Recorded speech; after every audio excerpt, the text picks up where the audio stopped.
Welcome and thanks for coming. Just some housekeeping things. As I mentioned, it will be recorded. Also, everyone will be muted throughout this discussion, but you can put your questions in the chat and we'll have time at the end for questions. And I also wanted to mention that today is part of a series of Pride events that we're putting on. And just a plug here, perhaps we can put it in the chat box at some point before the end of the panel, that on June 20th, we'll be having a global Pride event with LGBTQ caucuses with Democrats abroad worldwide. And Canada is sponsoring a drag story time and spoken word poetry with local organizations based in Toronto. So we're really excited about that. Hope you can join us, but there'll also be other events throughout the day with that global Pride event.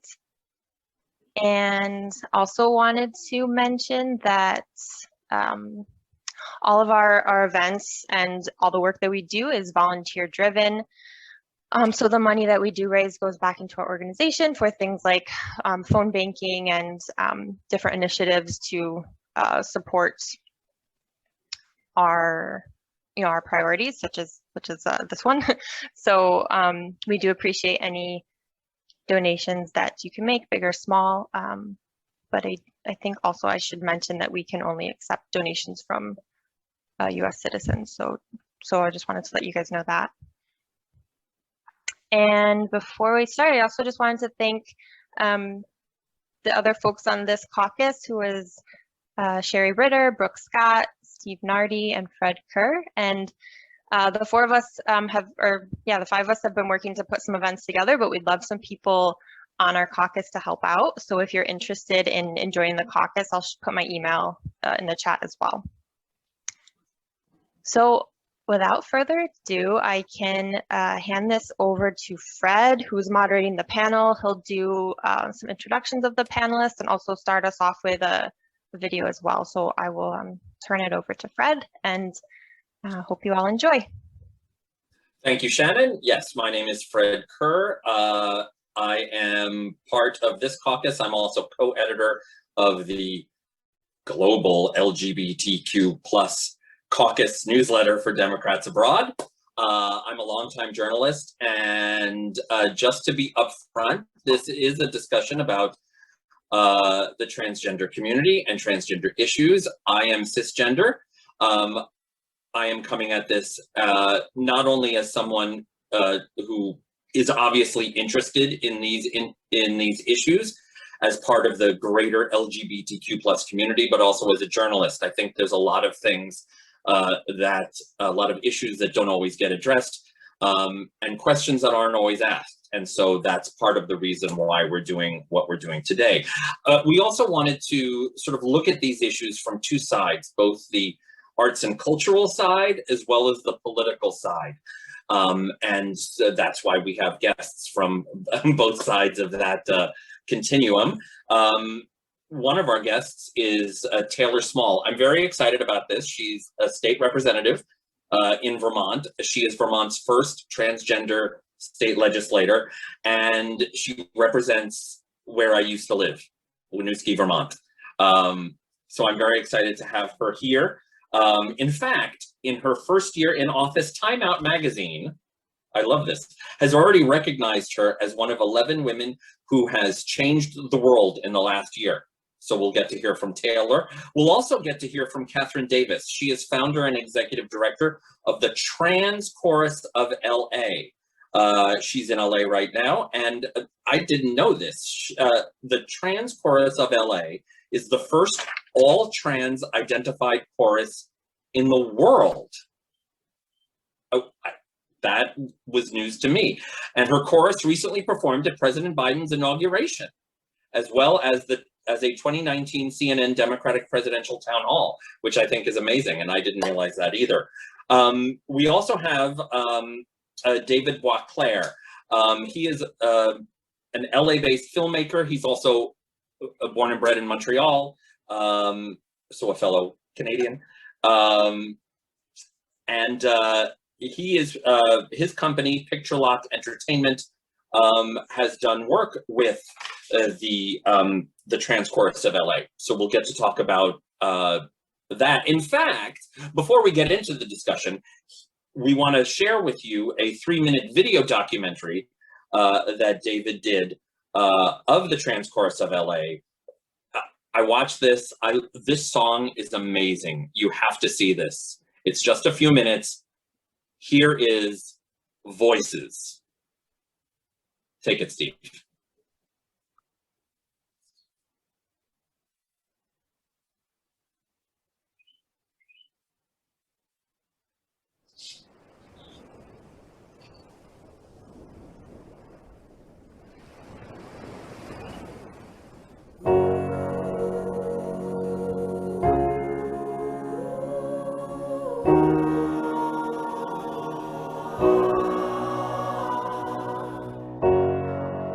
Everyone knows this world ain't perfect, but what you got going on, it makes you worthy. Any way you turn, or any way I slice it, someone's gonna get burned, but those scars are truly worth it. One day you'll see that the answer you seek was in front of you, baby. Love is all you need when your back's against the wall, 'cause you feel you've lost it all. There's nowhere left to turn, no one left to call. There's someone just like you who feels the same way too. Why would you surrender? Don't give up on love. On love, on love, on love. On love, on love, on love. Sometimes it feels things won't get better, but in time you realize nothing lasts forever. One day you'll see that the answer you seek was in front of you, baby. Love is all you need when your back's against the wall, 'cause you feel you've lost it all. There's nowhere left to turn, no one left to call. There is someone just like you who feels the same way too. Why would you surrender? Don't give up on love. On love, on love, on love. On love, on love. When your hope has run away, Don't give up, if you've ever been betrayed, don't give up, when you fall your last give ride, up. why would you surrender? Don't give up on love when your back's against the wall, 'cause you feel you've lost it all. There's nowhere left to turn, no one left to call. There's someone just like you who feels the same way too. Why would you surrender? Don't give up on love. On love, on love, on love. On love, on love, on love.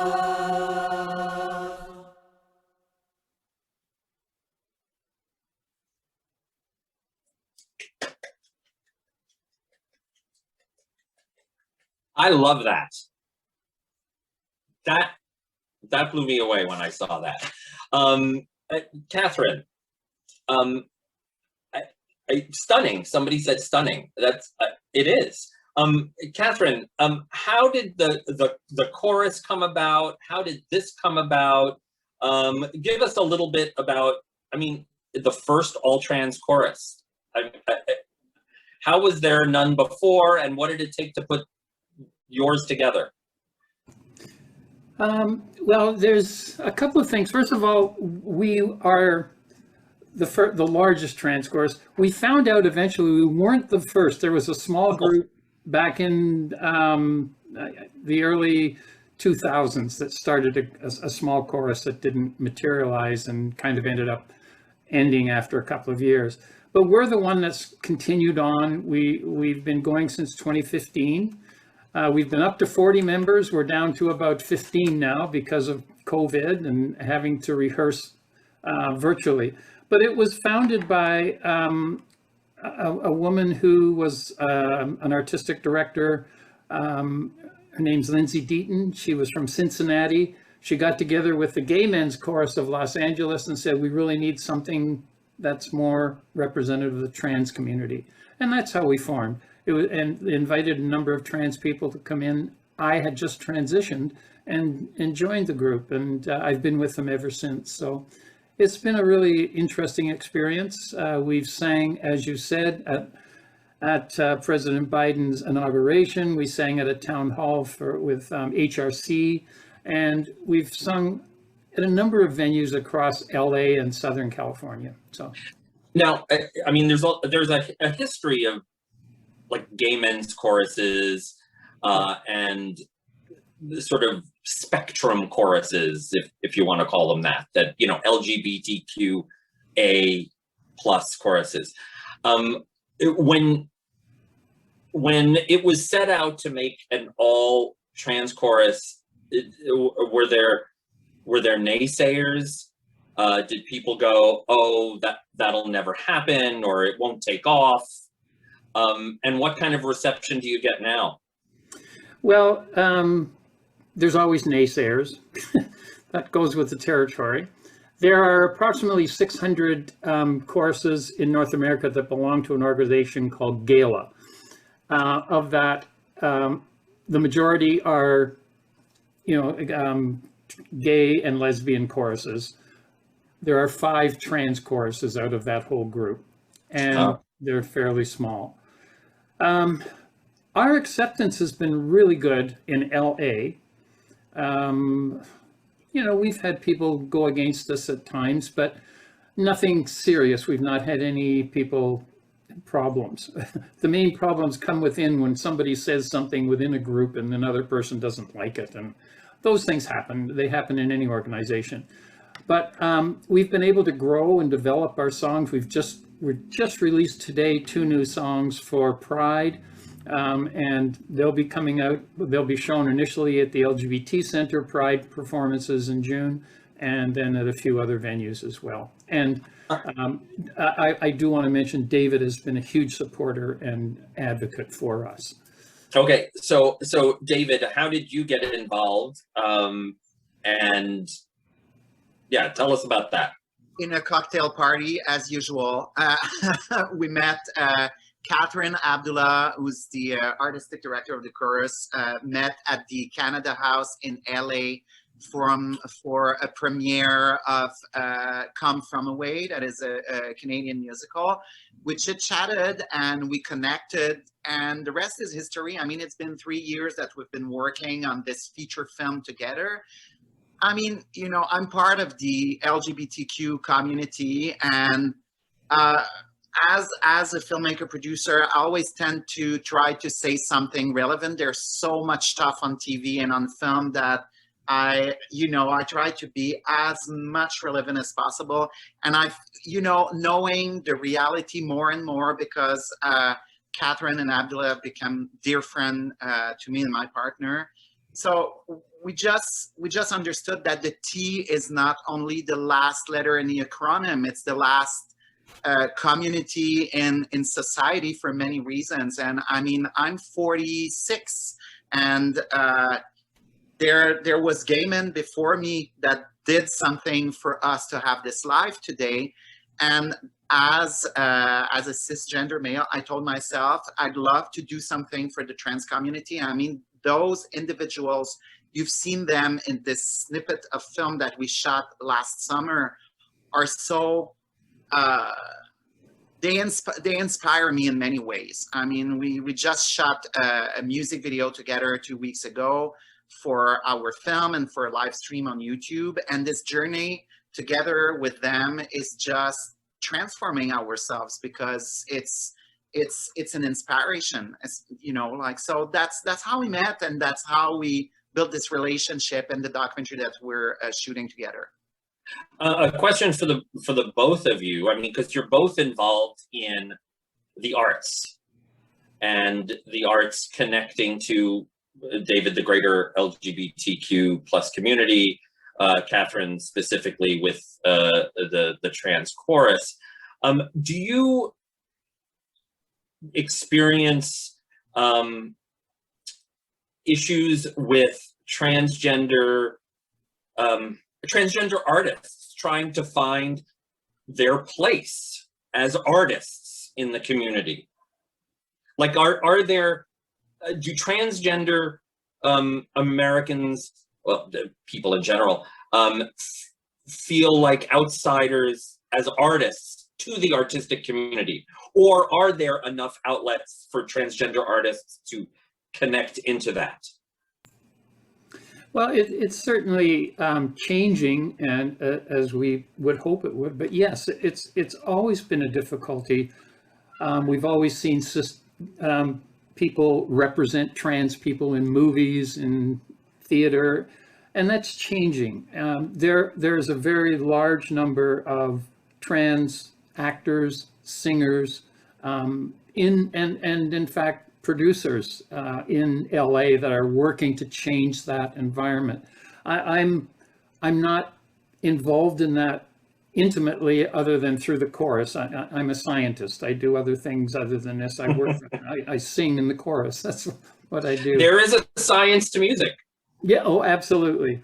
So but to answer your question, yes, we do see things changing. There are more opportunities. Some of our choristers have left because we are a nonprofit and they want to make money. They've left and become individual artists and are being featured in, you know, in different either videos online or getting more recognition. We had one of our older members, she's not old, but she was a member a long time ago, who was nominated for an Emmy this year. So it's been wonderful, the transformations that have occurred. Yeah. Wow. David, same question.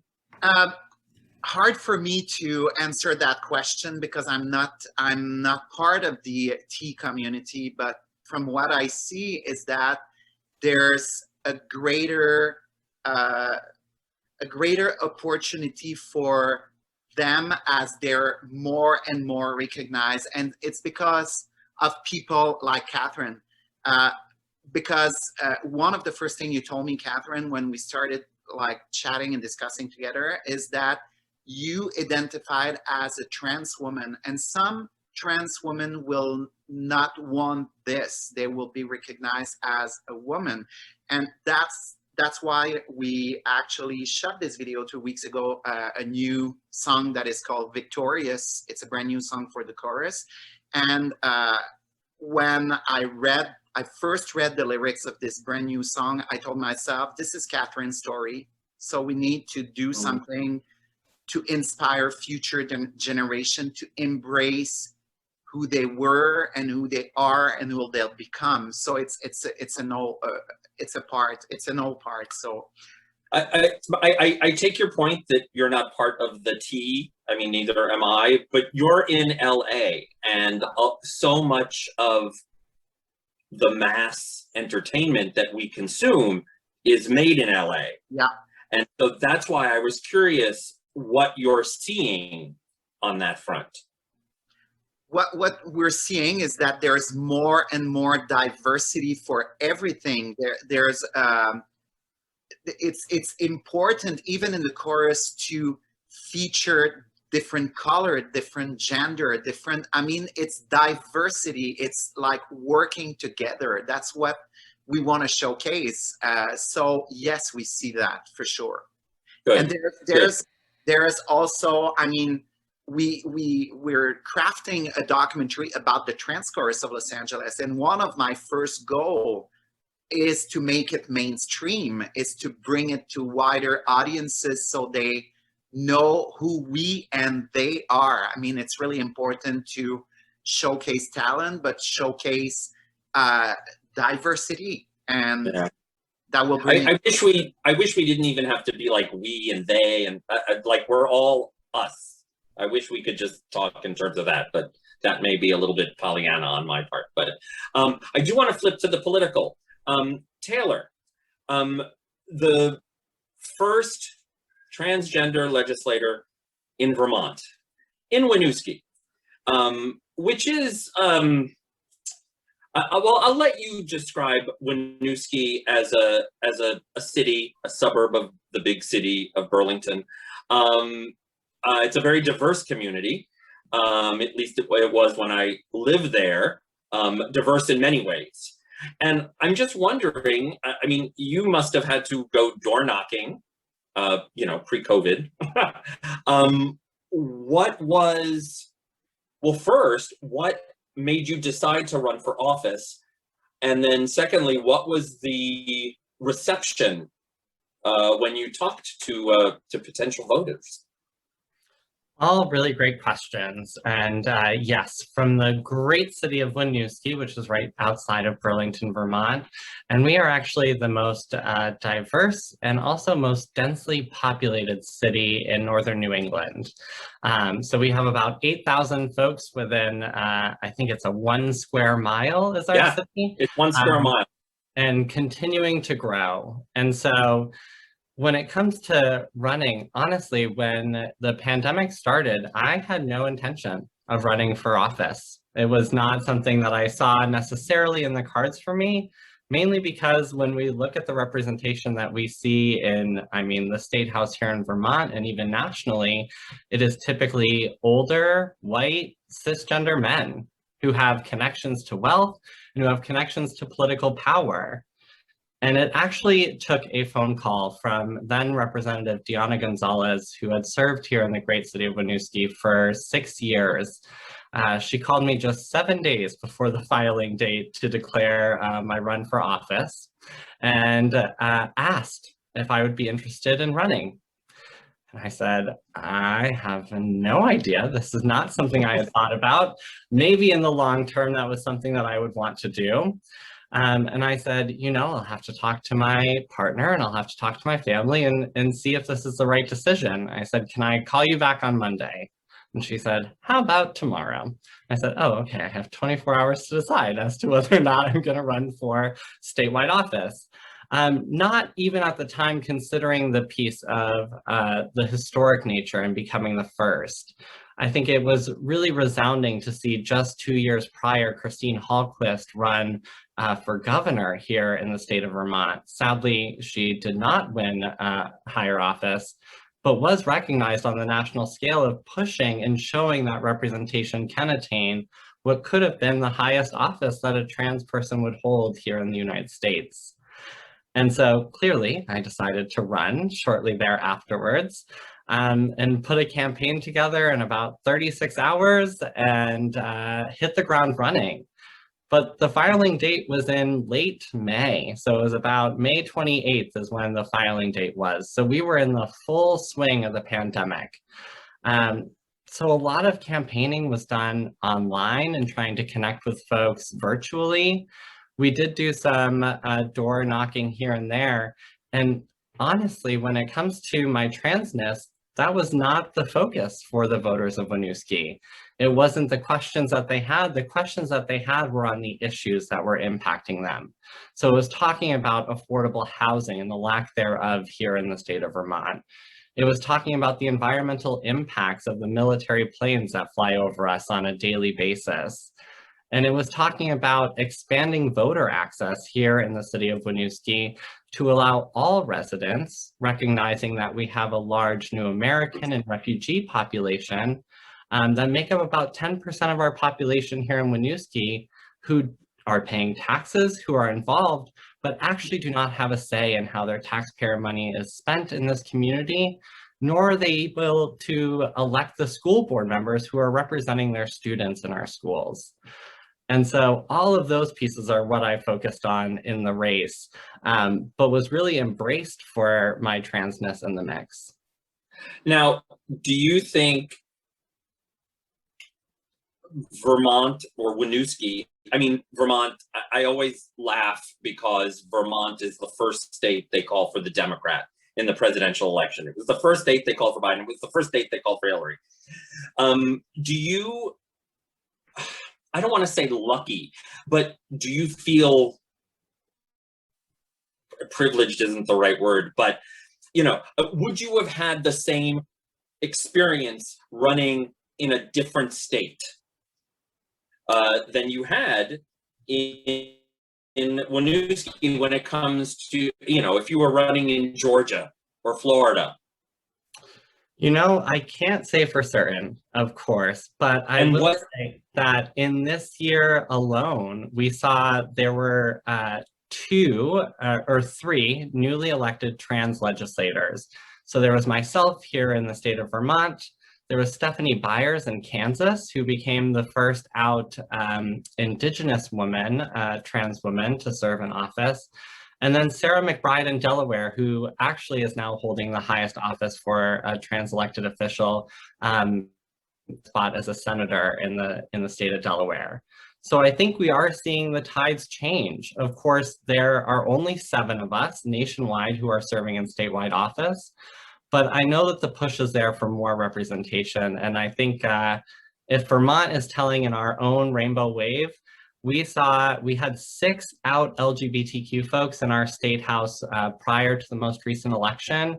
And this year we doubled to have 14 out LGBTQ folks, allowing us to be able to form our own rainbow caucus in the state house. And I don't know how this happens, but the Republican governor of Vermont, that's a separate issue, that it's a Republican, but he did sign what was at least presented in the press as like one of your pieces of legislation, which was making Vermont the 14th state to ban the panic defense. You know, yeah. Oh, I killed him because he hit on me and that freaked me out, so I killed him, so I shouldn't be guilty of murder. It makes no sense. No, but, you know, huh?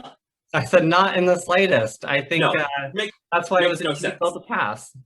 Right, but well, first of all, what was that experience like pushing that through? My understanding is there wasn't much pushback, even with Republicans in Vermont, although my understanding was little.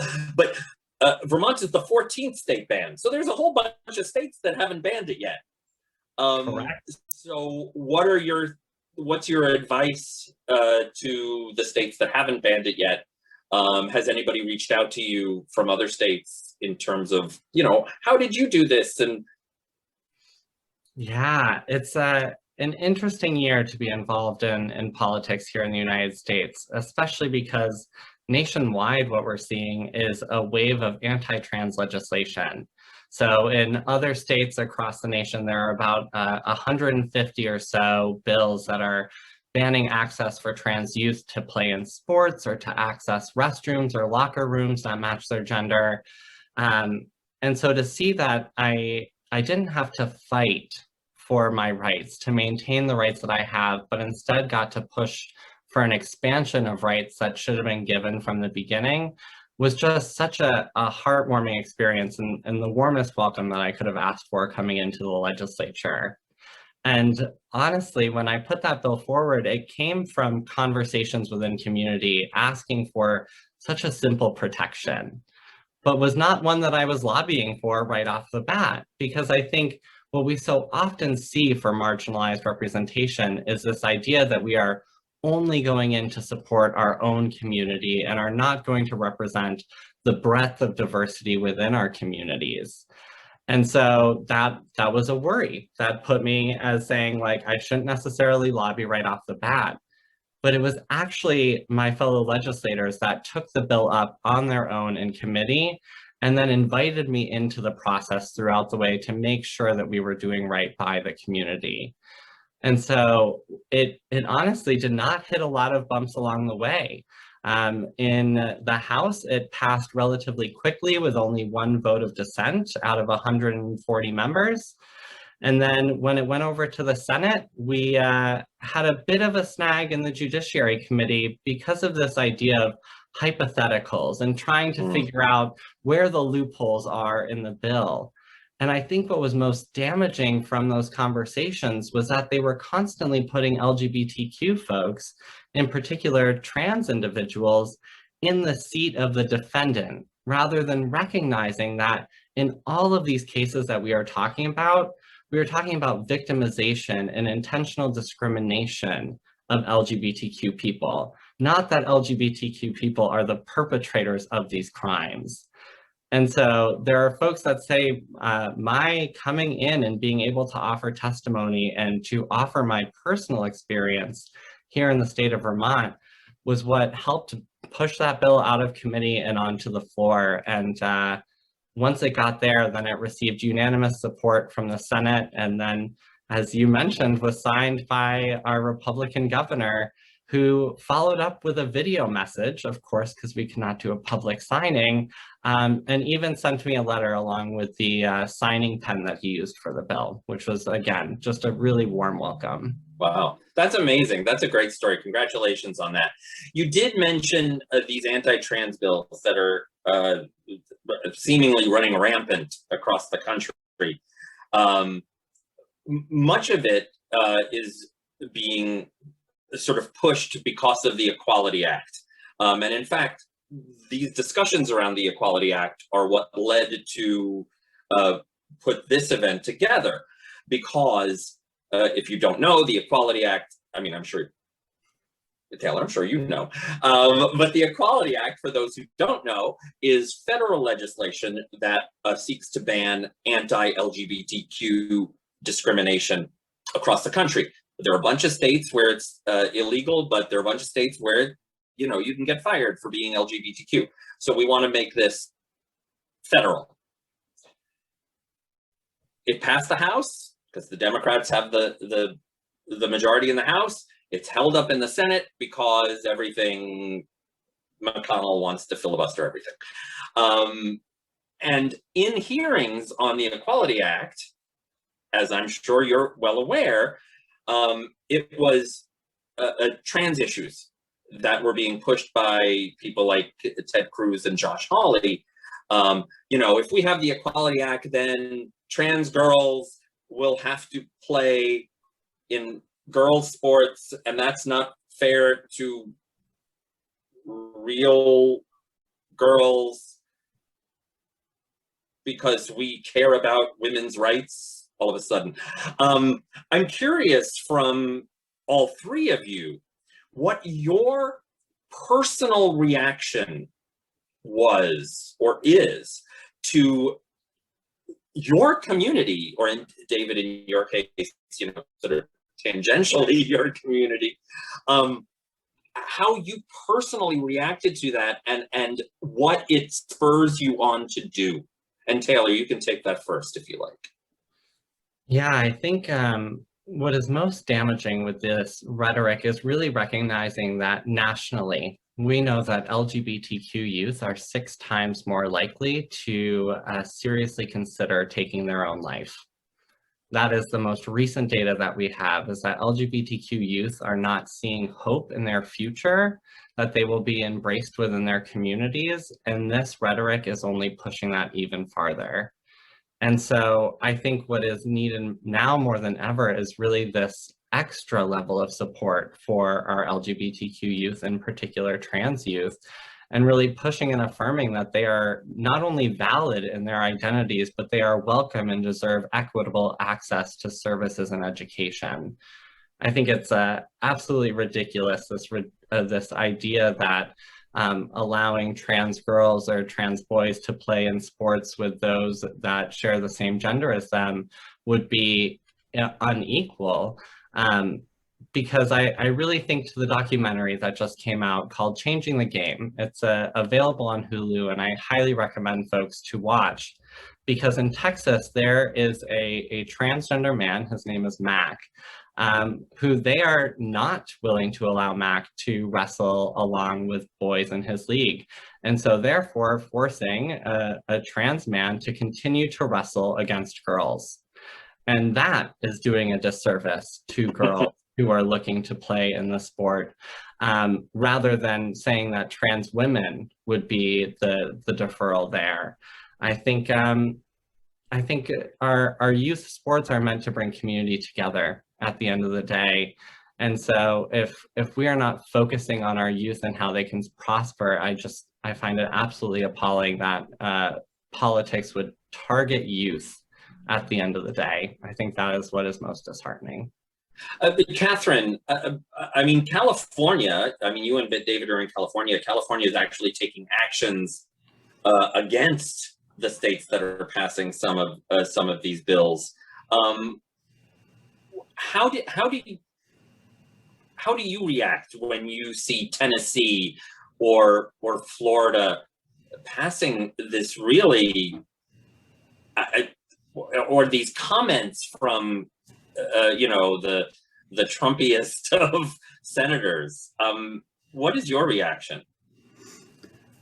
Well, I think Taylor summed it up pretty well, but one of the things that we say in the chorus, and one of our tenets for moving ahead with the chorus, is we're moving from victim to victorious. We want people in our community to be victorious, to be successful, to be who they want to be and live that life. There's an interesting poll that came out from PBS NewsHour that 2/3 of Americans of every political ideology and age group oppose laws that would limit transgender rights. So the majority of Americans are against limiting these rights. It is a small group, and I don't want to get into naming who they are, but I think we all know who that is. And then on top of that, unfortunately, in California, there's been a recall put forth for Governor Newsom.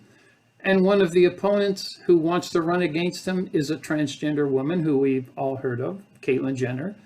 And she came out saying she thinks that's right, that we should limit, you know, Kathryn, I don't mean to interrupt, but she said that she would set up a statewide commission to determine who is actually trans, and therefore if they would compete with boys or girls.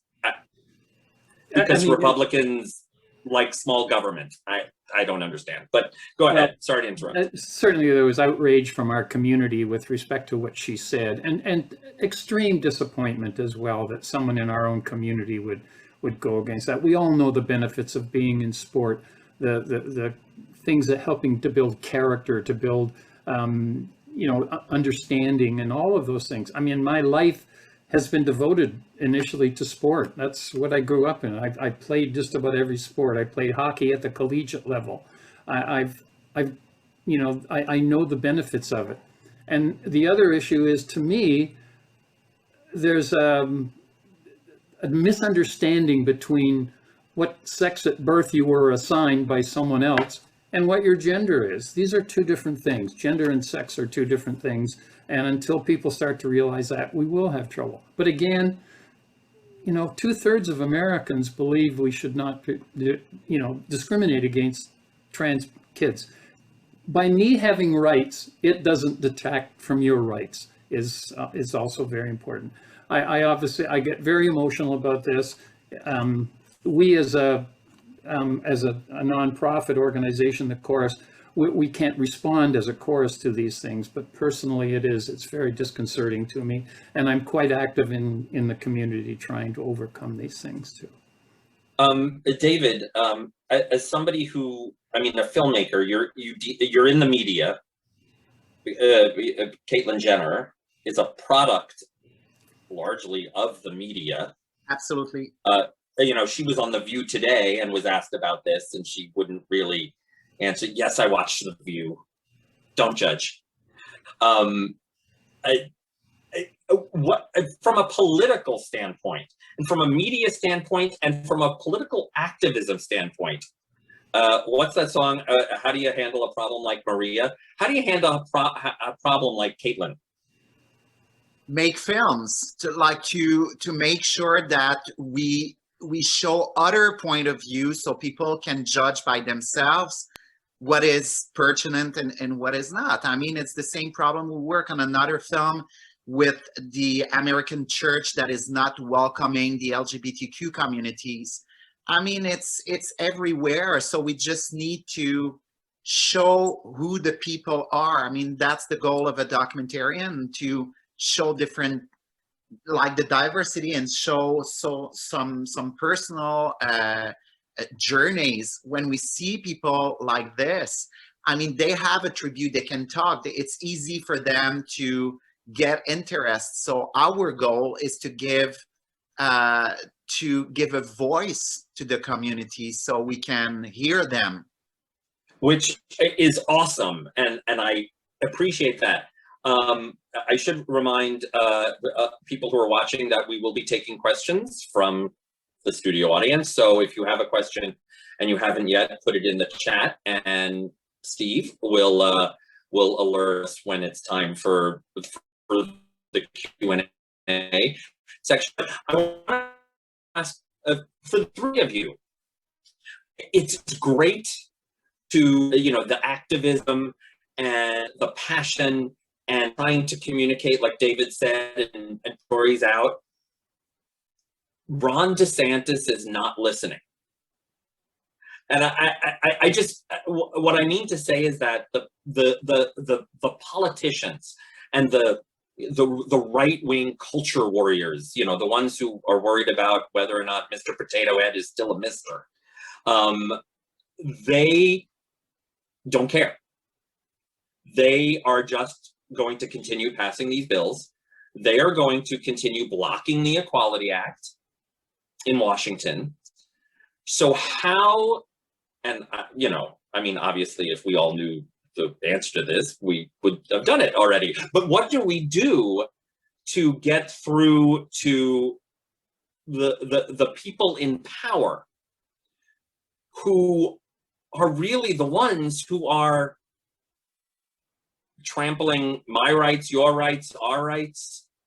And I'll open that up to any and all of the three of you. Speak out. This film we're doing with the Trans Chorus of Los Angeles is called Voices. It says it all. I mean, it's voices.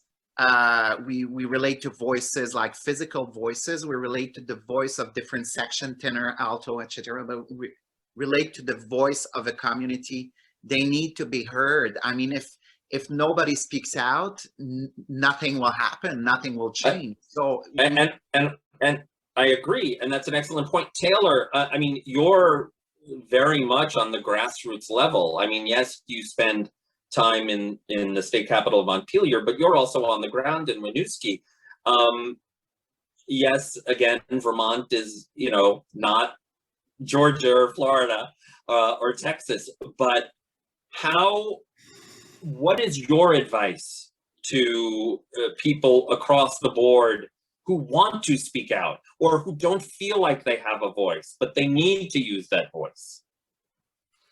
I mean, first and foremost is recognizing that we are the ones, the people, have the power in these situations. When we have a democracy, it is about putting our votes forward, it is about who we are supporting.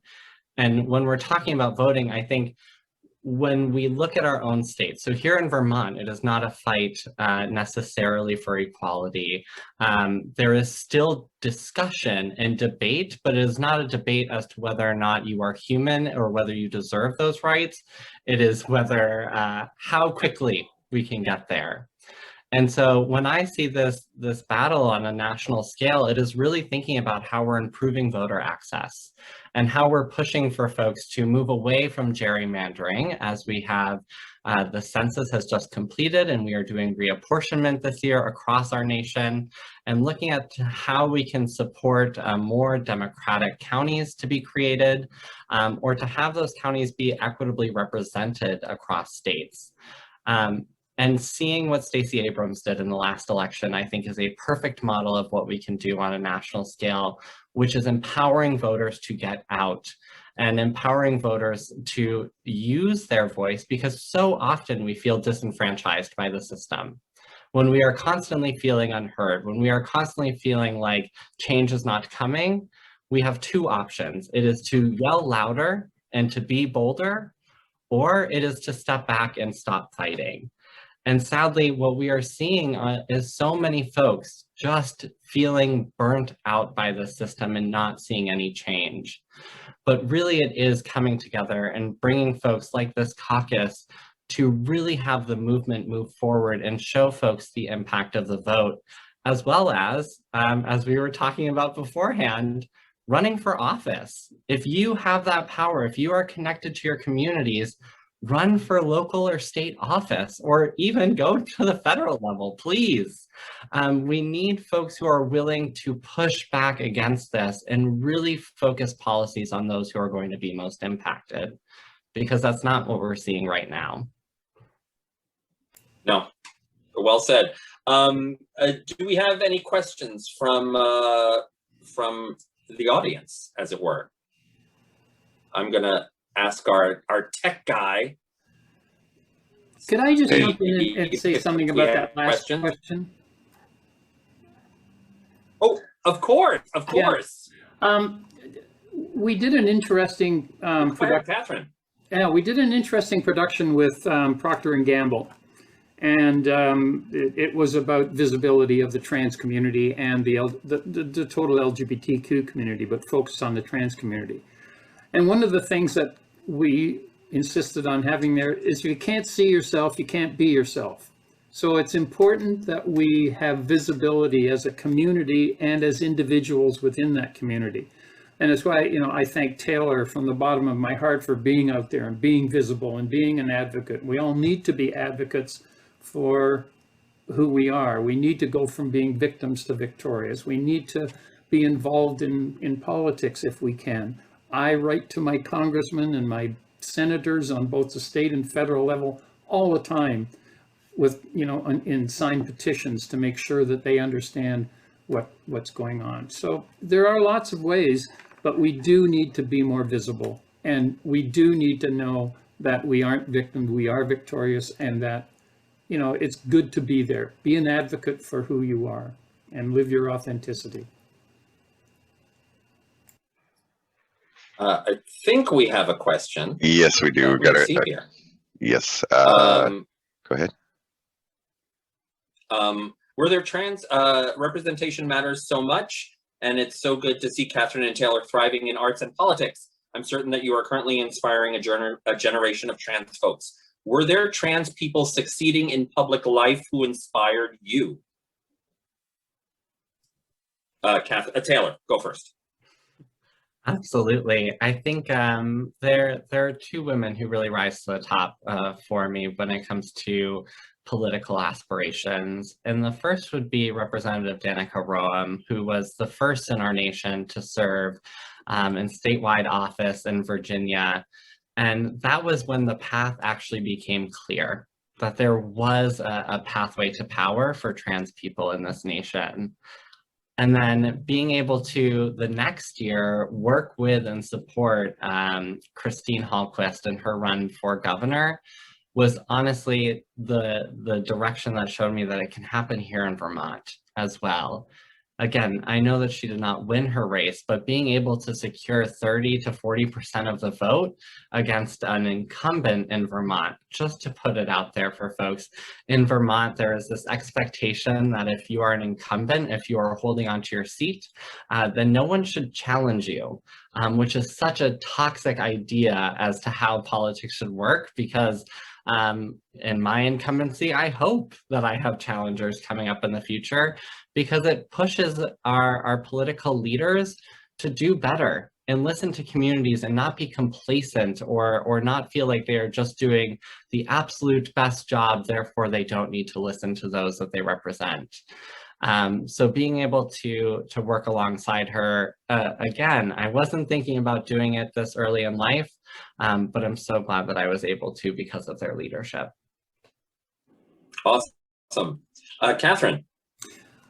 I've been inspired by a number of people in the trans community for years. Friends, close friends who've been successful and done great things. People in our chorus who are doing amazing things. I think my biggest hero, it's not political, but Marsha P. Johnson, who, from Stonewall, with all of those, trans women and trans women of color who stood up and finally said, enough is enough. We've had enough. We're going to protest. And we're able to gather a groundswell of people to come and, protest. And she did some amazing things. Given the limitations that she had, it's just amazing. If you have a chance to look into Marsha P. Johnson, she's just amazing and is definitely one of my heroes. David, actually, let me ask you if I mean, you ended up getting involved in the Trans Chorus. I just wondered if there were people in the greater LGBTQ community who inspired you to get involved in telling these stories. Kathryn. Oh, Kathryn is my personal hero. She'll always be. I mean, she became a friend before anything. Sometimes you have this relationship with someone when there's a camera between. I don't feel we need a camera to have someone who's really, really inspiring. And I mean, I cannot think of somebody else really. And that's okay. I don't think we have any other questions from the crowd. So I just want to leave with this one thought that I had, and I'd like to get your thoughts on it. I was asking before about, dealing with the politicians who are fighting against our rights. But I also find that there are just friends, people I know, people I work with, who are, for example, Chick-fil-A. I don't know if you have a Chick-fil-A where you are, but we have a couple of Chick-fil-A's now. They said they weren't going to give money to anti-LGBT, but it came out they're giving money to this sort of anti-trans messaging against the Equality Act. And so I find myself in a position of, I'm not lobbying politicians, I'm lobbying people I know not to go to Chick-fil-A. And here's why. I just wondered what activism on that very personal one-on-one level is like for you. And if, especially when you have to kind of confront somebody and say, you think you're doing something that's just okay, but actually it's hurting me. I wonder if you've had any of those kinds of conversations and what they're like. To any of the three of you. Well, certainly. Yeah, and I've had people who've been against me. I lost my jobs when I first started to transition years ago in the 90s, and I had to stop transitioning so I could make a living and take care of my children. So yeah, I've had a lot of pushback in my life. I was one of the first people who was involved with the Clark Institute in Toronto, who were famous for doing transformative therapy on trans and other people in the LGBTQ community. So I've seen the negative aspects of it, but it's always been, to me, important to just, we have to live our authenticity. We have to be who we are. We have to show that we can be victorious. And I keep saying that, but I mean, be strong, be visible, let people know who you are, what you do, and be an example, a positive example. And people like younger people like Taylor who are doing that now, who are showing you can be who you want to be and make a real impact by going into government and doing other things that you do. In fact, in what I do now, I'm an expert witness, and I go into court and testify in certain areas. And I've had lawyers say to me, oh, you used to have a different name, with the implication is that you're a trans woman now. And I would say yes, but that has nothing to do. You're here for my opinions, not my lifestyle or anything. And you know, so you do get those, you find those, but there are ways around them. I often use in my work with younger people that I do facilitation of groups. When I first transitioned, I always got the question, oh, are you a man or a woman? And I would look right back at the questioner and say, yes, I am. How about yourself?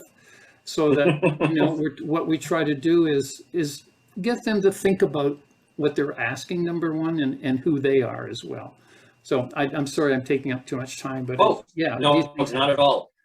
No, that's why you're here. Taylor, even when you said that you were going to run for office, I mean, were there friends or family who said, don't do that, you're going to get, you know, whatever, criticized, whatever?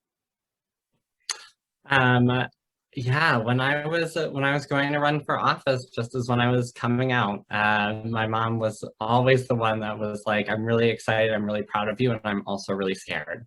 Because I know that this is putting you in a much more public light. It opens you up to much more scrutiny, and I just, as your mother, don't want to see that for you. And so in that respect, again, it was always supportive in moving forward in the run. And it was an intentional act with my run to focus on the issues and not on my identity. I think my identity allows me to have a lens that sees where our systems aren't supporting everyone in our community, and that's the way that I would talk about it. But two things on the question. One is that capitalism is toxic and will actually be the end of our society as a whole, because when we put profits over people, then you end up with profits and not people. And second is that storytelling, as I think David can absolutely talk to, is so powerful. And being able to share our stories is what is going to change people's minds.